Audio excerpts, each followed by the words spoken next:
Praise the Lord. கர்த்தருக்கு ஸ்தோத்திரம், தேவனுக்கு மகிமையுண்டாவதாக. தேவனுடைய பிள்ளைகளே, இந்த நாளில் கூட தேவனுடைய வார்த்தையிலிருந்து வெளிப்படும் நேரத்தில் தேவனுடைய வார்த்தைக்குள்ளே நிறைய காரியங்களை தேவன் வைத்திருக்கிறார். ஒவ்வொரு நாளும் வேத புஸ்தகத்தை எடுங்க, படிங்க. தேவனுடைய காரியங்களில் நல் விஷயங்களை கற்றுக்கொண்டு தேவனோடு கூட ஐக்கியப்பட்டு தேவனுடைய உறவிலே வளர கற்றுக்கொள்ளுங்க. நாம் ஒவ்வொரு நாளும் சத்தியத்துக்குள்ளே வளரும்படிக்கு ஒவ்வொரு நாளும் சத்தியத்தை எடுத்து படிக்கும்போது தான் வளர்ச்சி உண்டாகும். இன்றைக்கி நிறைய பேர் பைபிள் படிக்கிறீங்க, ஆனால் பைபிளில் என்ன போட்டிருக்குன்னு கூட தெரியலன்றோம். நாம் ஆவியில் பலன் அடைய வேண்டும். ஆவியில் பலன் அடைந்தால்தான் ஆவிக்குரிய சத்தியமே புரியும். இந்த ஆவியில் பலன் அடைந்தால்தான் நம்முடைய குடும்பங்களில் தேவையில்லாத ஆவிகள் கிரியை செய்தபடிக்கு அவைகளை எதிர்த்து நிற்க முடியும். அப்போ ஆவிக்குள்ள ஒரு மனிதன் பலன் அடைந்தவனாய் மாற வேண்டும். ஆவியில் ஒரு மனிதன் பலன் அடைவான் என்று சொன்னால் அந்த மனிதனுடைய வாழ்க்கையில் ஒரு உயர்வு நிச்சயம். அவனை சுற்றிலும் இருக்கிற எல்லா பிரச்சனைக்கு நடுவில் பாருங்க, தேவன் ஒரு பெரிய காரியங்களை செய்ய வல்லவராக இருக்கிறார். தேவன் பெரிய காரியங்களை செய்யணும்னா என்ன பண்ணும்? நாம் ஆவியில பலன் அடைந்தால்தான் கர்த்தர் உங்களை கொண்டும் என்னை கொண்டும் ஒரு பெரிய காரியங்களை செய்வார். எபேசியர் புத்தகம் 6ஆம் அதிகாரம் 10ஆம் வசனம் வாசிங்க. கடைசியாக என் சகோதரரே, கர்த்தரிலும் அவருடைய சத்துவத்தின் வல்லமையிலும் பலப்படுங்கள். நல்லா கவனிங்க. கடைசியாக என் சகோதரரே சொல்ற, கர்த்தரிலும் அவருடைய சத்துவத்திலும் பலப்படுங்கள் என்று சொல்லியிருக்கார். இந்த கடைசி நாட்களில் நம்ம எப்படி இருக்கணும்னா கர்த்தருடைய சத்துவத்துக்குள்ள பலப்படக்கூடியவங்களா இருக்கணும். 5ஆம் அதிகாரம் எபேசியரில் நீங்கள் 5ஆம் அதிகாரத்தில் பார்க்கும்போது அங்கே புருஷனைகள் கொடுத்து குடும்பம் எப்படி இருக்க வேண்டும், குடும்பத்தில் எப்படி வாழ வேண்டும் என்று கற்றுக் கொடுத்தார். 6ஆம் அதிகாரத்தில் பார்த்தீங்கன்னா அங்கே குழந்தைகளுக்கு சொல்லிக் கொடுக்குறார், பிள்ளைகளே உங்கள் பெற்றோருக்கு கீழ்ப்படின்னு சொல்கிறார். ஆனால் 10ஆம் வசனத்தில் என்ன சொல்கிறேன்? கடைசியாக நான் சொல்கிறது என்னென்னா, கர்த்தருடைய வார்த்தைக்குள்ள கர்த்தருடைய வல்லமைக்குள்ள நீ பலப்பட வேண்டும் என்று சொல்லிக் கொடுக்கிறார். இன்றைக்கு வசனங்களை நாம் எப்படி படிக்கிறோம்? இந்த வார்த்தை நம்மளை பலப்படுத்தக்கூடியது. இன்றைக்கி நிறைய பேருங்க நிறைய பைபிள் படிச்சுட்டு கடைசியில் பார்த்துங்க பலவீனமாய் காணப்படுறாங்க. ஏன் பலவீனம் வந்து? இந்த வார்த்தை பலப்படுத்தக்கூடியது. நாம் ஒவ்வொரு நாளும் இந்த வார்த்தையோடு கூட ஐக்கியப்படணும். அது கீழே இருக்கிற வசனத்தை 11 வாசிக்கும்போது, நீங்கள் பிசாசின் தந்திரங்களோடு எதிர்த்து நிற்க திராணி உள்ளவர்களாகும்படி. எப்படி நம்ம எதிர்த்து நிற்கக்கூடிய ஒரு திராணி உள்ளவர்களாய் மாறும்படிக்கு பலப்பட வேண்டும். அப்படியாப்பட்ட பலனை பெற்றுக்கொள்ள வேண்டும். பிசாசானவன் ஒவ்வொரு நாளும் நம்முடைய குடும்பங்களுக்கு விரோதமாய், நம்முடைய பிள்ளைகளுக்கு விரோதமாய், நமக்குண்டான ஜனங்களுக்கு விரோதமாய் கிரியை செய்வான். இந்த கிரியை செய்கிற பிசாசை நீங்கள் ஆவியிலே எதிர்த்து நிற்க வேண்டும். நீங்கள் படுத்து தூங்கலாம், ஆனால் உங்கள் ஆவி விழித்து கொண்டு தான் இருக்க வேண்டும். இல்லை தூங்கினா அடித்து போட்ட மாதிரி தூக்கம் இருக்குதுங்க. அடித்து போட்ட மாதிரி தூக்கம் இருக்கா? தேவ சமூகத்தில் போய் சொல்லி, ஆண்டவரே நான் இப்படி தூங்கிறேன், என்ன கொஞ்சம் எழுப்பிடுங்க. இரவு நேரங்களில் என்ன நடக்குன்னு தெரியல, என் குடும்பத்தில் என்ன காரியம் தெரியல. நேற்று நல்லா படுத்த மனுஷன் இன்றைக்கு பார்த்தீங்கன்னா பலவீனமாக இருக்கிறார். நேற்று நல்லா படித்த மனுஷன் காலையில் எழுந்துக்கும் போது பக்கவாத்தோடு இருக்கிறாங்க. நேற்று நல்லா படுத்த மனுஷன் காலையில் பார்த்தா ஜுரத்தோடு இருக்காங்க. ஆவியில் நீ பலனடைந்த ஒரு மனிதனாக இருப்பீன்னா அந்த ஆவிகளை கடிந்து கொள்ள முடியும். எப்படி என் வீட்டுக்குள்ள இந்த பலவீனங்கள் வரலாம்? இந்த பலவீனப்படுத்துகிற ஆவியை நான் எதிர்த்து நிற்கக்கூடியவனாக மாறிவிடுவேன். எதிர்த்து நிற்கணும், பலனை பெற்றுக்கொள்ள வேண்டும். அப்போ நீங்கள் எதிர்த்து நிற்க வேண்டும் என்று சொன்னால் அந்த 10ஆம் வசனத்தை வாசிக்கும், கடைசியாக என் சகோதரரே, கர்த்தரிலும் அவருடைய சத்துவத்திலும் பலப்பட வேண்டுமா? கர்த்தருடைய சத்துவத்துக்குள்ள ஒரு மனிதன் பலப்பட வேண்டும். அதற்குள்ள இருக்கிற சாரத்தை நீங்கள் உறிந்து கொள்ள வேண்டும். அதற்குள்ள இருக்கிற சத்தை நீங்கள் எடுத்துக்கொள்ள வேண்டும். ஒரு முருங்கைக்காய் சாப்பிடும் போது பாருங்க, உள்ள இருக்கிற எல்லாவற்றையும் எடுத்துக்கொண்டு அந்த தோலை மட்டும் துப்பிடுவாங்க. அதுபோல வசனங்களுக்குள்ள கவனிங்க, நிறைய வசனம் குறிப்பிட்டிருக்கும். அதில் நல்ல பலப்படக்கூடிய வார்த்தைகளாக உங்களுக்குள்ள நீங்கள் எடுத்துக்கொண்டு ஆவிக்குரிய வாழ்க்கையில உயரக்கூடிய பிள்ளைகளாய் மாற வேண்டும். அப்படி உயர்ந்தால் உங்கள் வாழ்க்கை உயர்ந்திருக்கும். நீங்கள் உயரும் போது தேவன் உங்களை கொண்டு ஒரு பெரிய காரணம் செய்வார். இன்றைக்கு நாம் அப்படி மாறுவதற்கு பிரயாசப்பட வேண்டும். இன்றைக்கு பாருங்க, நம்ம வீட்டுக்குள்ள எவ்வளோ பிரச்சனை வந்தாலும் என்ன பண்ணுறதுங்க, நம்ம பார்க்குறேன் இப்படி நடக்கணும்னு எனக்கு தெரியாதுங்க, இப்படி வாழ்வு எனக்கு தெரியாதுங்க. திடீர்னு பிரச்சனை வந்துச்சுன்னா என்னங்க செய்யுது? பிரச்சனை எப்படி வரலாம்? ஒரு சில பேருங்க ஒரு சில பிரச்சனை வந்திருக்கும், ஒரு சில மாதங்கள் கழிச்சு தான் அவங்களுக்கு தெரியும். ஒரு சில மாதம் கழிச்சு தான் சொல்லுவாங்க, நான் இப்படி ஒரு பிரச்சனைக்குள்ளே இருக்கிறேன், எப்போ வந்துச்சுன்னு கூட தெரியல. அப்போ எந்த அளவுக்கு அவங்க உணர்வற்று காணப்பட்டிருக்காங்க. அந்த உணர்வற்று காணப்படாதபடிக்கு நீங்கள் ஆவியிலே பலனுள்ளவளாய் மாற வேண்டும். ஆவியிலே நீங்கள் பலத்துக்குள்ளாய் மாறுவதற்கு பிரயாசப்பட வேண்டும்.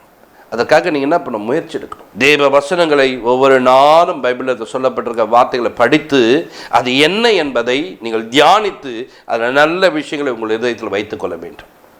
அப்படி வைத்துக்கொள்ளும் போது தேவன் தாமே உங்களோடு கூட வந்து பெரிய காணிச்சுவார்.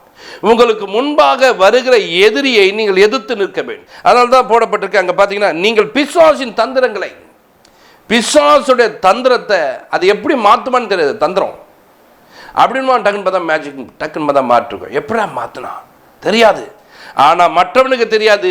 ஆவிக்குரிய உனக்கு தெரிய ஆரம்பிக்கும். ஆவியில் பலன் அடைந்தால் அது உனக்கு தெரிய ஆரம்பிக்கும். சும்மா ஒரு ஆவிக்குரியவர்கள் என்று சும்மா கையை தட்டிட்டு போகிற ஒரு கூட்டமாக இருக்கக்கூடாது. ஆவியிலே பலன் உள்ளவர்களாய் மாற்றிக்கொள்ள வேண்டும். ஆவியில பலன் அடைந்தவளாய் மாறும்போது தேவன் உங்களை கண்டு பெரிய காரியங்களை செய்ய அவர் வல்லவராய் இருக்கிறார். நாகும் புஸ்தகம் 2ஆம் அதிகாரம் 1ஆம் வசனத்தை வாசிங்க. சிதறடிக்கிறவன் உன் முகத்துக்கு முன்பாக வருகிறான், அரணை காத்துக்குள், வழியை காவல் பண்ணு, அறையை கெட்டியாய் கட்டிக்குள், உன் பலனை மிகவும் ஸ்திரப்படுத்து. கவனிங்க, சிதறடிக்கிறவன் உன் முகத்துக்கு முன்பாகத்தான் வரான், வேற எங்கேயும் வரல. உன் முன்னாடி தான் வரான். உன்னை சிதறடிக்க போகிறான், உன் குடும்பத்தை சிதறடிக்க போகிறான். நாங்கள் குடும்பம் எல்லாரும் ஒன்றாந்துங்க, இப்போ எங்கள் குடும்பமே பிரிஞ்சு போயிடுச்சுங்க. நாங்கள் குடும்பம் இப்படி இருந்தாங்க, இப்போ பாருங்க எங்கள் குடும்பம் இப்படி ஆயிடுச்சுங்க. சிதறடிச்சுட்டானா குடும்பத்தில் கணவன் மனைவி நல்லா இருப்பாங்க, இப்போ எங்கள் கணவனுக்கு எனக்கும் சண்டைங்க. சிதறடிச்சுட்டானா பிள்ளைகள் பாருங்க இன்னைக்கு என் கூட இல்லைங்க.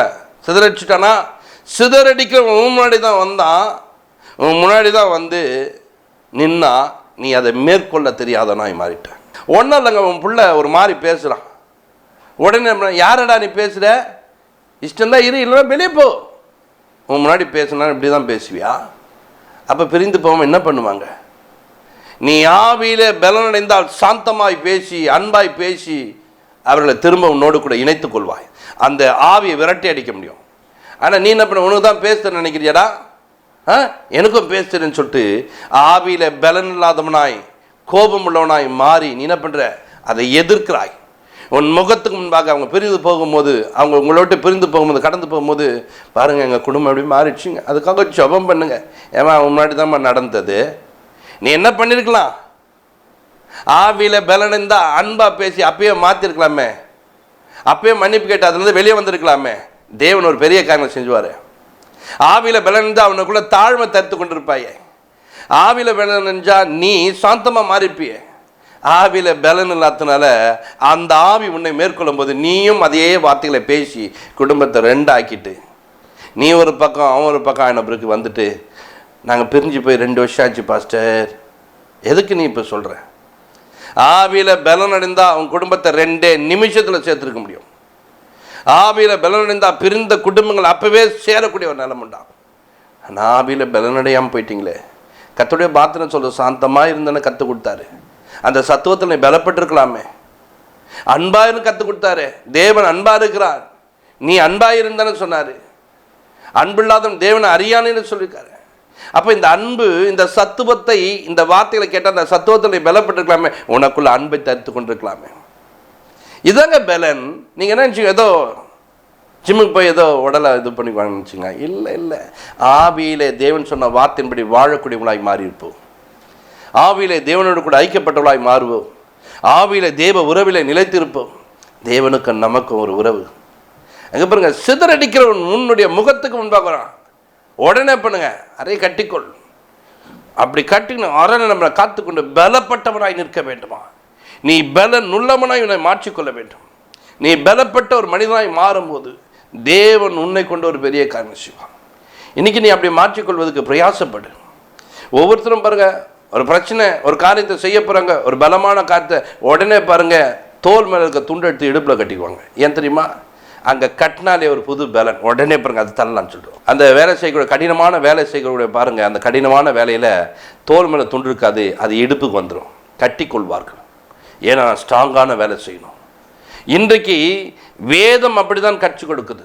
நீ கட்டிக்கொள், நீ என்ன பண்ண, காத்துக்கொள். நீ வைத்துக்கொள்ளும் போது தான் இப்படி உன் வாழ்க்கையில் எதிர்த்து நிற்க முடியும். வசனத்தை எடுக்கணும், வார்த்தை எடுக்கணும், உனக்குள்ள வைத்துக்கொள்ள வேண்டும். இப்பொழுது நீ ஜெயம் பெற்றவனாய் மாற முடியும். ஜெயிக்க உனக்கு ஆண்டவர் கிருபை தருவார். நீ ஜெயம் உள்ளவனாய் மாறுவதற்கு பிரயாசப்பட வேண்டும். அப்படி பிரயாசப்படும் போது தான் கர்த்தர் உன்னை கொண்டு ஒரு பெரிய காரியம் செய்வார். உன் வாழ்க்கையில் இழந்து போயிட்டேன், எல்லாம் உன்னை விட்டு போயிடுச்சு, சிதறடிக்கு சிதறடிச்சு போட்டு போயிட்டான், ஒன்றுமே நான் போயிடுச்சு, கவலைப்பட்டு கலங்கி நிற்பியா? எல்லாம் கலங்கலாம். ஆனால் ஆவியில் பலன் உள்ளவன் கலங்க மாட்டான். ஆவியில் பலன் உள்ளவன் பாருங்க, அவைகளை எதிர்த்து நிற்கக்கூடிய ஒரு மனிதனாய் மாறுவான். 1 சாமுவேல் 30ஆம் அதிகாரத்தில் நீங்கள் வாசிக்கும் போது 6ஆம் வசனத்தை வாசிக்கும் போது பாருங்க, தாவீது மிகவும் நெருக்கப்பட்டான். சகல ஜனங்களும் தங்கள் குமாரர் குமார்த்திகள் நிமித்தம் மன கிளேசமானதினால் அவனை கல்லெறிய வேண்டும் என்று சொல்லிக் கொண்டார்கள். தாவீது தன் தேவனாகிய கர்த்தருக்குள்ளே தன்னை திடப்படுத்தி கொண்டான். நல்லா கவனிங்க, இங்க நீங்க பார்க்கும்போது தாவீதை குறித்து நாம் பார்க்கிறோம். தாவீது பாருங்க மிகவும் நெருக்கப்பட்டான். தன் மனைவி பிள்ளைகள் எல்லாம் பிடித்து கொண்டு போயிட்டாங்க. அழ பலனற்றவனாய் மாறிவிட்டான். அழுவதற்கு முடியாத ஒரு சூழ்நிலை. எல்லாரும் பாருங்க அழுது கொண்டிருக்கா, கல் எடுத்துட்டாங்க. இப்ப தாவீதை கல்லெறிஞ்சு கொண்டு, இவனால தானே இந்த பிரச்சனை, இவன் தானே அப்படி எல்லாம் பண்ணிட்டான், இவனால தான் இந்த சூழ்நிலைன்னு சொல்லிட்டு எல்லாம் கல் எடுத்துட்டாங்க. ஆனால் தாவீது இவனுங்கெல்லாம் இப்படி அடிக்க போறாங்க, நம்ம ஓடினோம் அப்படிலாம் இல்லைங்க. தாவீது கர்த்தருக்குள்ள தன்னை பலப்படுத்தி கொண்டான். உங்கள் வாழ்க்கையில எப்பொழுது குறைவு வந்தாலும், எப்பொழுது உங்கள் வாழ்க்கையில் பிரச்சனை உண்டாலும், கர்த்தருக்குள்ள போய் பலப்பட்டவனாய் மாறு. கர்த்தரோடு கூட நெருங்கு. கர்த்தருடைய உறவில நிலைத்திரு. கர்த்தருடைய உறவுக்குள்ள நிலைத்திருக்கும் போது தான் உன் வாழ்க்கையில் இழந்ததை நீ பெற்றுக்கொள்ள முடியும். தன்னை பலப்படுத்தி கொண்டானாம். கர்த்தரிடத்துல நெருங்கி பலப்படுத்தி கொண்டான். இப்போ சொல்றான் பாருங்க, அந்த ஏபத்தை எடுத்து வா. எல்லாம் கல் எடுத்து வரான், அடிக்கணும் கொல்லணும்னு சொல்லிட்டு அந்த ஏபத்தை எடுத்து மேலே தரித்து கொண்டு அப்படியே ஜபத்தில் உட்காந்துட்டார். இந்த ஜபத்தில் உட்காந்ததுனால என்ன நடந்தது தெரியுமா? அன்றைய கேட்குறார், அப்பா நான் போட்டோமா, அந்த தண்டை தொடரட்டுமா, அதை பிடிக்கட்டுமா அப்படின்னு கேட்கும்போது, நீ போ, அது தொடரு, அதை சகலத்தையும் என்ன பண்ண திருப்பி கொள்வாயின்று. அந்த தண்டை மாத்திரம் தொடர்ந்து மாத்திரம் இல்லை, சகலத்தையும் திருப்பி கொள்வாயின்னு சொல்லிடுறான். சரி, வந்தவன் எல்லாத்தையும் எடுத்துகிட்டு போயிட்டான். இருக்கிறதெல்லாம் கொளுத்திப்பட்டு போயிட்டான், எல்லாம் எரிஞ்சு போயிடுச்சு. இப்படி போயிட்டவன் எங்கே போனான்னு கூட தெரியாது. எந்த பக்கம் போகிற, எந்த பக்கம் போகலான்னு வழியும் தெரியாது, ஒன்றும் தெரியாது. ஆவியிலே ஒரு மனிதன் பலனடைந்தால் அவனுக்கு தெரியும் இந்த வழியாய் போயிருப்பான், இந்த பக்கமாய் போயிருப்பான், நம்ம போய் பார்க்கலான்னு சொல்லிட்டு. அதே போல பாருங்க, அவர்கள் தொடர்ந்து போகும்போது அங்கே ஒரு மனிதன் பலவீனமாய் காணப்படுறான். அந்த மனிதனை பாருங்க, யார் எங்கன்னு, இவன் கூட வந்தேன் எப்படியாப்பட்டவன், அவனுக்கு கொஞ்சம் பலப்படுத்தி வா போலாம் கூப்பிட்டு கொண்டு போகும்போது அவர்கள் இருக்கும் இடத்தை கண்டுபிடித்தான். சகலத்தையும் திருப்பி கொண்டு வந்தவனாய் மாறினான். இந்த ஆவி பலன் எவ்வளவு பெரிய காரியங்களை செய்து பத்தியா? இந்த ஆவியில பலன் அடைந்தால் உன் வாழ்க்கையில நீ இழந்த எல்லாவற்றையும் திருப்பி கொண்டு வர முடியும். அதனாலதான் யோபு சொல்ற, அவன் விழுங்கின ஆஸ்தியை தேவன் கக்க பண்ணுவான். யாரு? தேவன் என்பது வார்த்தை.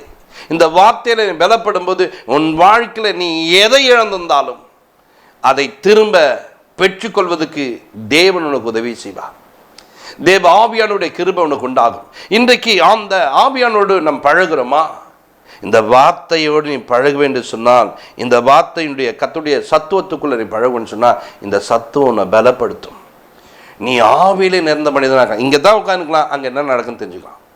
இங்கே தான் உட்காந்துக்கலாம், அங்கே அவர்கள் என்ன பேசுகிறாலும் அந்துக்கலாம். எலியா அப்படி தானே மாறினார், எலிசா அப்படி தானே இருந்தார். இவர்களெல்லாம் ஆவியில் பலன் அடைந்தவளாய் மாறினார்கள். அவர்கள் பாருங்க பிரச்சனையை எதிர்த்து நிற்கக்கூடிய மனிதனாக மாறார். எலிசா பாருங்க ரெட்டிப்பான வல்லமை பெற்று வந்தார். அவர் பாருங்க இங்கே நடந்துங்கன்னு, இங்கே உட்காந்துன்னு, எதிராளி எங்கே வரான்னு சொல்லிட்டு கரெக்டாக சொல்லுவார். ஆவி பலனுள்ளதாய் காணப்பட்டது. இந்த ஆவியில் அவர்கள் பலனுள்ளதாய் மாறினார்கள். இன்றைக்கு நீங்கள் அந்த பலத்தை பெற்றுக்கொள்ள வேண்டும். அப்படியாப்பட்ட பலனுள்ளவர்களாக எங்களை மாற்றிக்கொள்ள வேண்டும். தேவன் உன்னை கொண்டு ஒரு பெரிய காரியம் செய்வார். தேவ ஆவியான் உன்னை நடத்துவார். இன்றைக்கு உன் குடும்பத்துக்கு விரோதமாக எழும்புகிற எல்லா அந்தகார வல்லமைகளை எதிர்த்து நிற்க ஆவியில் பலனடைந்தனாய் மாற வேண்டும். உன் கணவனுக்கு விரோதமாய், உன் மனைவிக்கு விரோதமாய், உன் பிள்ளைகளுக்கு விரோதமாய், உன் சொந்த பந்தங்களுக்கு விரோதமாய், நீ நேசிக்கிற மனிதருக்கு விரோதமாய் எழும்புகிற ஆவிகளை நீ மேற்கொள்ளுகிறவனாய் மாற வேண்டும். கர்த்தர் உனக்கு உதவி செய்வார். நீ தான் பாதுகாவல, உன்னை தான் காவலாளியாக வச்சிருக்கிறார் ஆண்டவர். அதனால தான் உன்னை ரட்சித்திருக்கிறார். நீயோ இன்னைக்கு ஆவியில் பலன் இல்லாதவனாக இருக்கக்கூடாது, பலன் உள்ளவனாக மாற்றிக்கொள். கர்த்தர் உன்னை ஆஸ்வதிப்பார். பரலோக பிதாவே உமக்கு நன்றி செலுத்துகிறோம். இப்பொழுதும் உடைய பிள்ளைகள் ஆண்டவரே, உடைய சமூகத்தில் காத்திருக்க பிள்ளைகள், உடைய வார்த்தை கேட்டுக்கொண்டிருக்க பிள்ளைகள், இந்த நேரத்தில் இவருடைய ஆண்டவரே நாங்கள் ஆசீர்வதிக்கிறோம். ஆண்டவர் இவர்கள் ஆவியிலே பலன் அடைந்தவளாய் மாற, பிசாசினுடைய தந்திரங்களை எதிர்த்து நிற்கக்கூடிய ஒரு மனிதனாய் மாற, பிசாசு தந்திரமா தன் சரீரத்தினுடைய காரியங்களை பலவீனப்படுத்தி போகும்போது அவைகளை பார்த்து கம்முனிராதபடிக்கு அவைகளை எதிர்த்து நிற்கக்கூடிய ஒரு வல்லமையோடு ஆண்டவரே பிள்ளைகள் எதிர்த்து நின்று ஆவியில் பலனுள்ளாய் மாறி ஆண்டவரே சுகத்தை, பலத்தை, ஆசீர்வாதத்தை, நன்மைகளை பெற்றுக்கொள்ளத்தக்கதாய் பிள்ளைகளை ஆசீர்வதிக்கிறோம். பிள்ளைகள் அப்படி நடந்து கொள்ள கர்த்தாவே உதவி செய்யும். ஆசீர்வதிங்க. பெரிய கஞ்சி ஏசு கிறிஸ்துவ ஜெபம் இருக்கும் நல்ல பிதாவே. ஆமென்.